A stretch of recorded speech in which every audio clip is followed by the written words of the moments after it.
La députée nationale Jeannette Kabila a condamné l'occupation des territoires congolais par le M23, prenant part à la réunion interparlementaire des commissions de défense africaine en Afrique du Sud.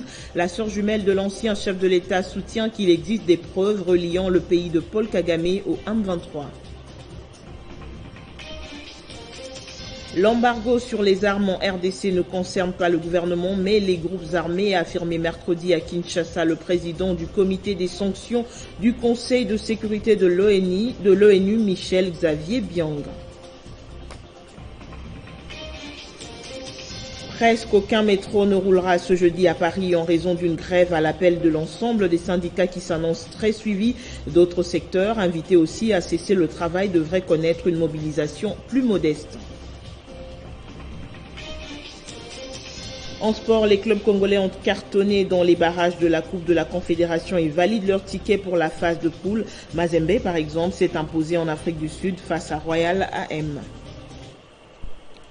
Le journal sur Télé 50, merci de nous y rejoindre. Réagissons à la situation sécuritaire qui prévaut actuellement dans l'est de la RDC. La députée nationale et sœur jumelle de l'ancien président Joseph Kabila accuse le Rwanda de soutenir les rébellions qui secouent le pays et la sous-région. En Afrique du Sud, où elle participe aux travaux interparlementaires, Jeannette Kabila se dit étonnée que le même M23 qui était défait en 2013 soit aujourd'hui réorganisé militairement. L'FDLR a tué beaucoup de Congolais plus que les Rwandais. L'FDLR opère dans notre territoire. Nous avons 2 345 000 km². Mais il y a des pays qui sont plus grands que nous, mais on gère les pays, c'est possible de gérer. Honorable Président, c'est ça le problème d'aujourd'hui. Le Rwanda a toujours dit que non. Il y a des tentatives d'attaquer le pays, mais je ne sais pas s'il y a un seul jour, que l'honorable peut nous dire, et je ne crois pas que je demande une réponse, qui peut nous dire qu'il y a eu l'FDLR qui est entré dans leur territoire. En 2013, le M23 que nous évoquons aujourd'hui a été de fait par l'armée congolaise, les forces armées de la République démocratique du Congo. Et toutes ces années, ils ont même écrit, ils ont signé un communiqué pour dire non, il n'y aura plus de la guerre, ils vont participer dans les efforts de paix et politique dans leur pays. Mais ça, chose étonnante, honorable Président, qu'aujourd'hui nous parlons de M23 qui n'existait plus pendant 8 ans. Et nous avons les rapports des Nations Unies. Il y a des preuves que c'est notre voisin du Rwanda qui est en train de soutenir les rébellions, cette rébellion du M23. Oui, on a 120 groupes armés et tout ça, mais ce n'est pas ça le problème. Le plus grand problème, c'est le M23 qui est soutenu par nos voisins du Rwanda. Nous sommes condamnés à vivre ensemble, honorable Président.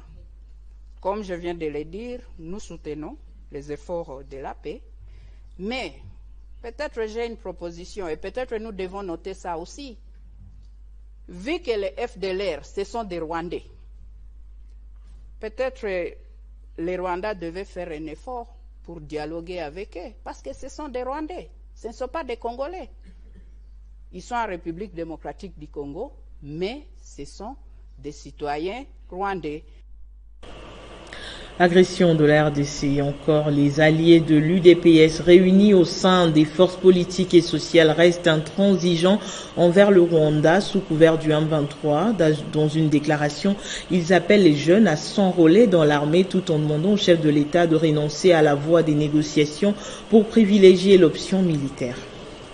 Force politique et sociale alliée à l'UDPS dénonce l'invasion de la RDC par les Rwandais ayant entraîné le déplacement de nombreuses populations fuyant les atrocités perpétrées par les troupes rwandaises et lance un appel pathétique à la nation tout entière pour la mobilisation tous azimuts. Encourage et soutiennent les FARDC et toutes les forces de sécurité à mettre en exergue leur professionnalisme afin de bouter ses ennemis de la République hors du territoire national. Invite la jeunesse congolaise à l'enrôlement massif au sein des FARDC pour défendre la nation congolaise. Demande aux forces de défense et de sécurité ainsi que la population de détecter tous les traîtres nationaux et étrangers d'où qu'ils se trouvent et c'est dans toutes les institutions du pays afin qu'ils répondent de leurs actes devant les instances judiciaires. Demande à la Grande-Bretagne, à la France, à l'Union européenne, à l'Union africaine de condamner sans atermoiement le Rwanda et d'ordonner son retrait immédiat et sans condition des territoires congolais occupés et mettre ainsi fin à l'exploitation illicite de nos richesses et de prendre les sanctions appropriées. Salue les efforts fournis par le gouvernement angolais et kenyan pour la résolution de ces conflits et leur demande à cet effet l'exclusion de l'Ouganda du processus de déploiement des forces armées en RDC. Encourage le président de la République, chef de l'État, Félix-Antoine Tshisekedi Tshilombo, à renoncer à la voie des négociations qui a montré ses limites et de recourir résolument à l'option militaire.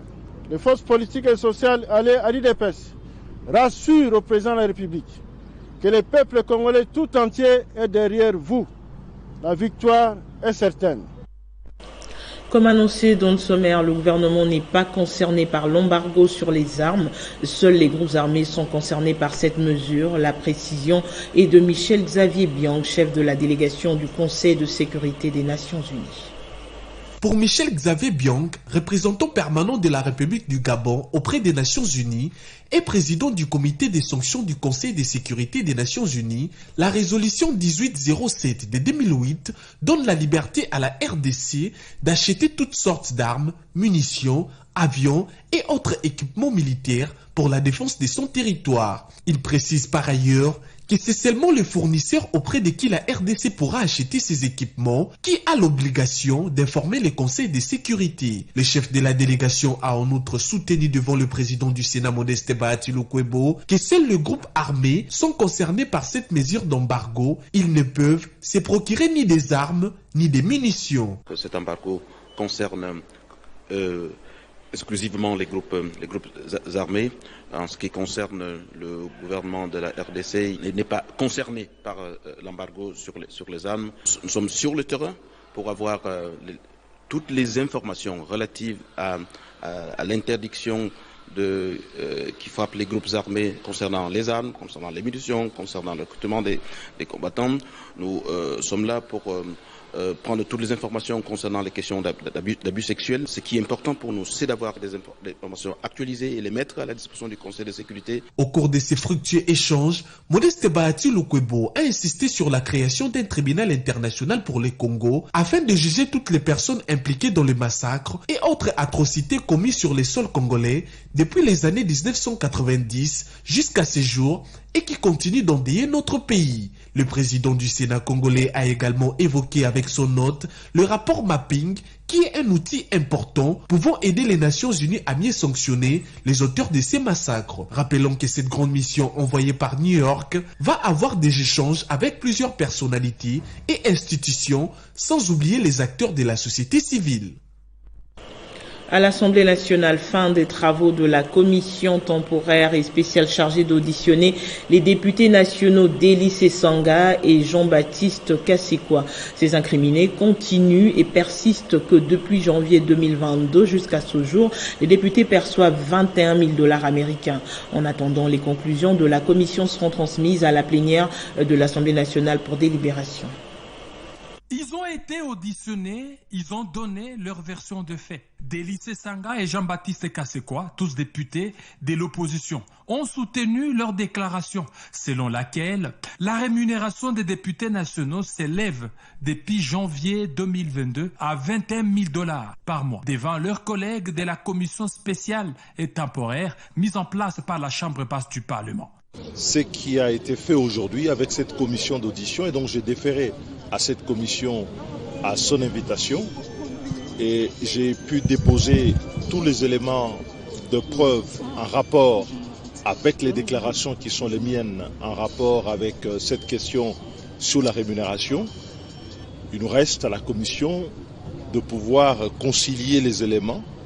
Une commission au demeurant pour laquelle j'ai des observations parce que j'en conteste à la fois la régularité et la légalité compte tenu de notre règlement intérieur qui prévoit le comité des sages comme étant l'instance disciplinaire chargée d'entendre les élus et de faire avis au bureau pour ces questions-là. Dans une correspondance adressée au président de la Chambre basse du Parlement, le parti en vol du député national Sesanga a exigé la publication du rapport d'audition pour, dit-il, permettre à l'opinion nationale et internationale d'être pleinement informée sur cette question. Avol fait remarquer à Christophe Mbosonkodia, président de la Chambre basse du Parlement, que la question des émoluments des députés nationaux ne concerne pas que Sesanga et Kasekwa, mais aussi et surtout l'ensemble du peuple congolais. Dans sa déclaration qui a relancé les débats sur cette question,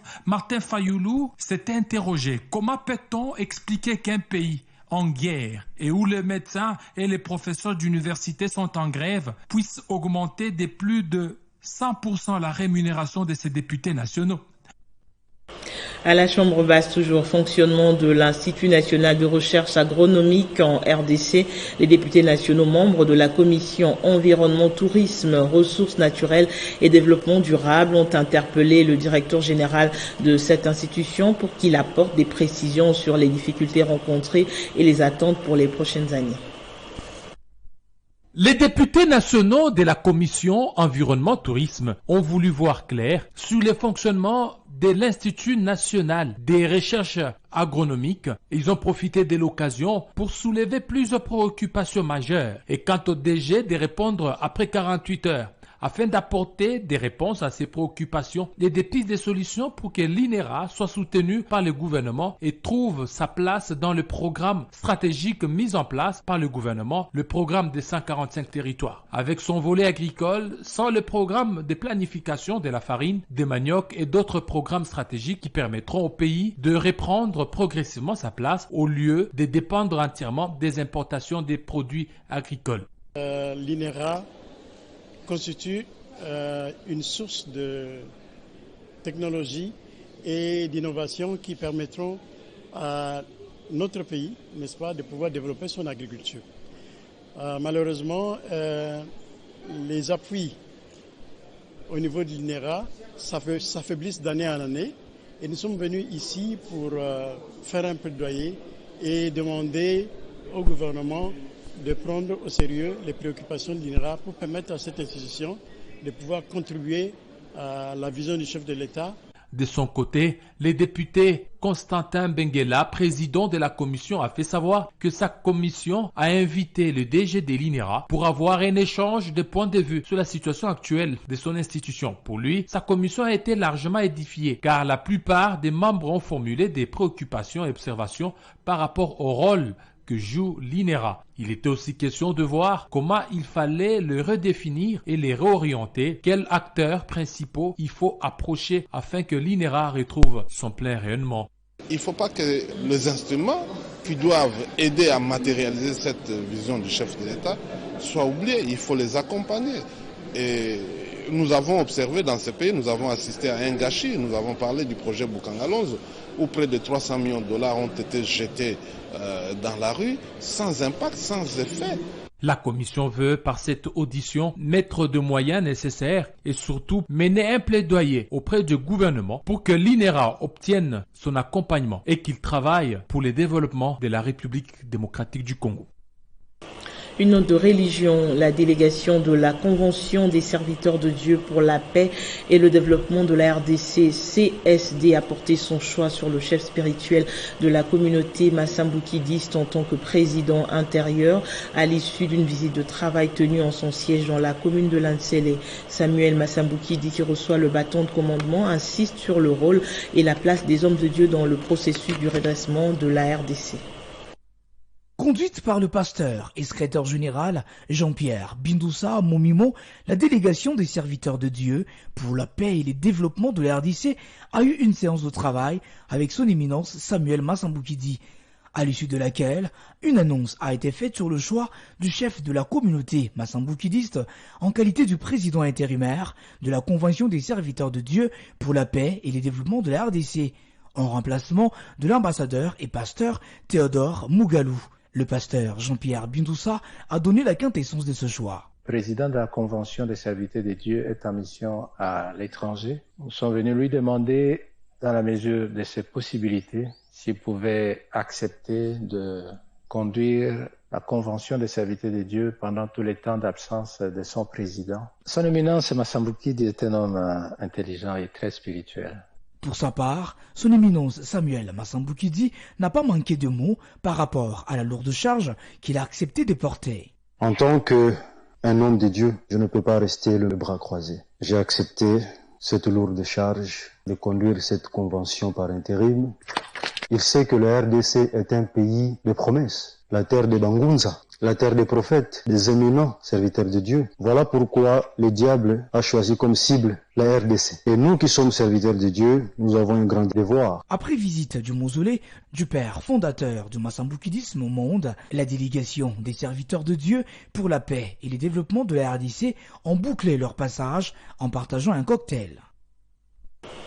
En France, la grève sur la vie chère se poursuit après les raffineurs. C'est les transports publics que les mouvements semblent prendre de l'ampleur. La population parisienne se mobilise contre la hausse de prix du transport ce jeudi. C'est une inflation créée par le mouvement d'absentéisme des conducteurs des métros, trains et des bus.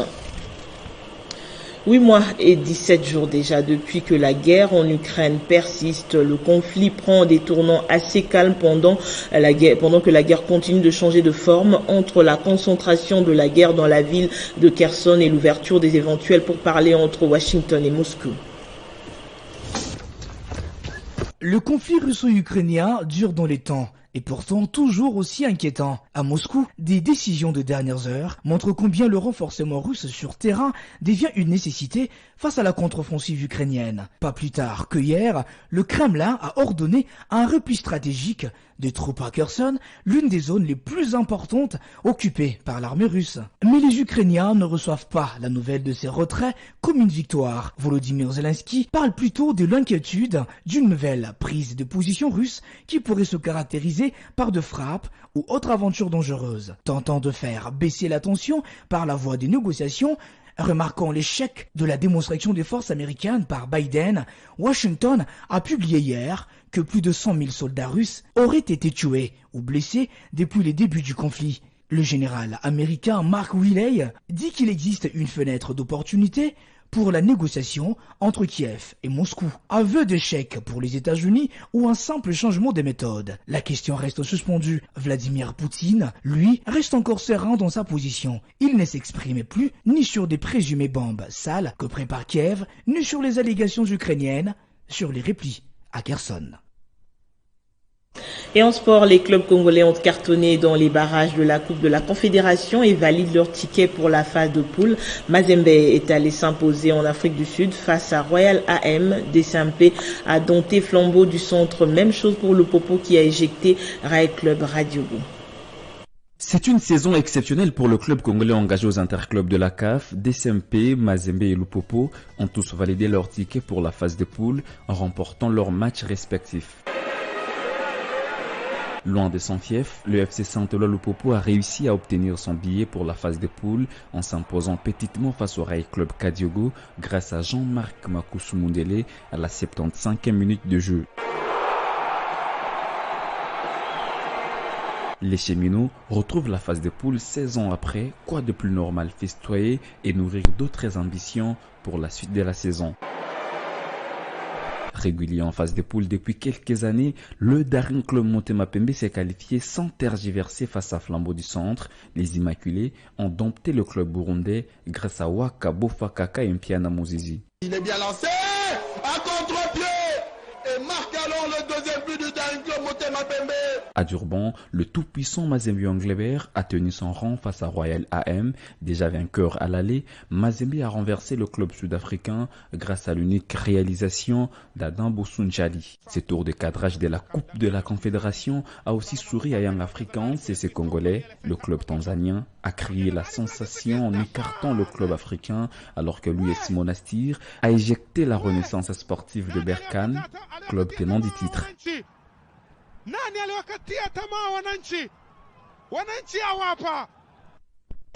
On en vient au rappel des principaux titres.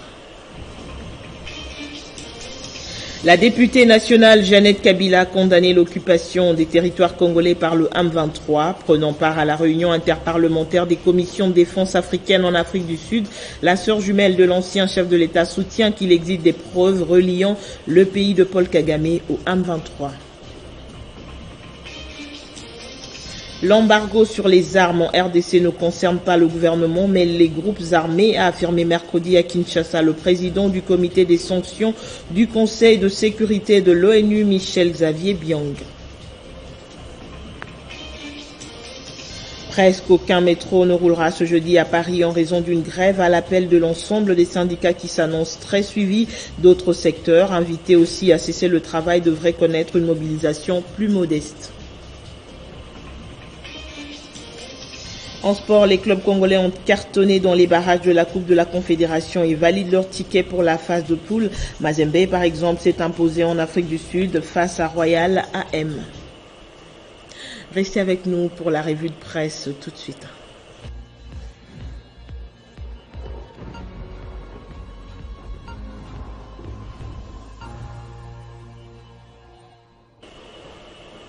Dans un tour d'horizon de Bédrine Kenge, ce jeudi 10 novembre, plusieurs journaux sont revenus sur les déclarations de Délice Sanga au sujet de l'affaire 21 000 $ américains que touche un député national. Bienvenue Bédrine Kenge, déjà au studio.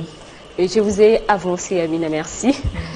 Et après son audition, vous l'avez dit, d'hier, le leader d'Envol a expliqué que les preuves déposées à la commission sont les extraits de relevés de rémunération ainsi que des avantages versés aux élus nationaux et la rémunération d'un élu étant constituée des émoluments et de tous les autres avantages qui lui sont versés à titre divers, rapporte Forum des As, Délice Sanga. Je cite, « Lorsqu'on fait des calculs à partir des données qu'ils ont, on arrive à des chiffres effectivement importants pour lesquels j'ai toujours demandé, pas seulement pour l'Assemblée nationale, mais également pour toutes les autres institutions de la République, une réduction pour les trains de vie de l'État. » Fin des citations. Et Actualité.cd poursuit, bien que contestant la régularité et la légalité de la commission d'audition mise en place il y a peu, compte tenu du règlement intérieur de l'Assemblée nationale qui prévoit que le comité des sages, comme étant l'instance censée entendre les élus et faire avis au bureau sur cette question-là, et ces députés nationaux affirment par ailleurs que la dernière tâche revient à cette équipe de concilier les éléments et d'en faire un rapport à en croire sur cette pensée. De son côté, l'élu de Luisa, dont le Kasaï central attend à ce que le contenu soit fidèlement révélé à la population afin que les Congolais connaissent enfin le montant exact des salaires de leurs représentants, souligne ces médias en ligne. Et les députés nationaux Daniel Safou, ayant été aussi audités par cette commission pour des propos injurieux tenus dernièrement balancés également sur les réseaux sociaux, la famille politique de ministre Molendo Sakombi de l'Union pour la nation congolaise a récupéré également ce dossier pour sur cette CD. L'ancien secrétaire général de l'UNC, Jean Baudouin Mayo, a invité ses collègues à se désolidariser de Daniel Safou en tirant toutes les conséquences qui s'imposent suite à son comportement. Et Amina, la liste des soucis de Daniel Safou, réputé proche des Ketumbi, n'est fait que se rallonger, en croire la chute du confrère de 7sur7.cd. On peut bien lire, en effet, outre l'affaire de la vidéo, le procureur général, près la Cour de cassation, a saisi le bureau de l'Assemblée nationale pour obtenir l'autorisation d'instruction contre Daniel Safou. Cette demande fait suite notamment à la plainte déposée contre Daniel Safou par le ministre des Affaires foncières, notamment pour diffamation, conclut le site. Un autre sujet, celui exploité dans le journal, vous a intéressé, lequel ? Tout à fait, Amina, parce que c'est un dossier qui tient à cœur toute la nation congolaise, mais particulière dans le sens qu'il a été abordé pour la toute première fois par la sœur jumelle de l'ancien président de la République, Joseph Kabila. Jeannette Kabila a réservé, pour ceux qui la côtoient, pour le rédacteur de cet article, c'est une prise de parole rare, réputée discrète. Jeannette Kabila, députée nationale, a réagi pour la toute première fois, je l'ai dit, à propos d'une énième agression rwandaise en RDC avec comme apogée l'exhumation du M23, un mouvement terroriste défait il y a de cela en 2013, mais qui occupe actuellement plusieurs entités dans le territoire de Rutshuru, dans la province du Nord Kivu. Jeannette Kabila a fustigé aussi la mauvaise foi des Kigali, qui d'après elle se camoufle derrière le prétexte de FDLR, une rébellion hutu-rwandais qu'il qualifie de génocidaire et une menace pour sa sécurité nationale, afin de mener ses actions bellicistes sur le territoire de la RDC. Et dans son édito de ce jeudi 10 novembre, Forum des As s'est réjoui de la contre-offensive des FARDC depuis quelques jours dans l'est de la RDC et mentionne Oyo Ekoya Eya, advienne que pourra un Français soutenu, émanation de l'armée. Le maréchal d'une certaine époque disait placer sa confiance pleine et entière dans la grande muette qui est l'armée, dès lors que celle-ci est disciplinée, organisée et modernisée. Ces paroles du deuxième commandant suprême de l'histoire de l'armée RD congolaise ont une résonance particulière en ce moment, Amina, où les FARDC en vrai léopard ne proclament plus leur léoparditude, mais sautent sur la proie. Merci beaucoup, Beltrine Kenyé, pour votre revue de presse de ce jeudi. Merci à vous autant. Merci à tous de votre attention. L'actualité continue sur Télé 50. À très bientôt.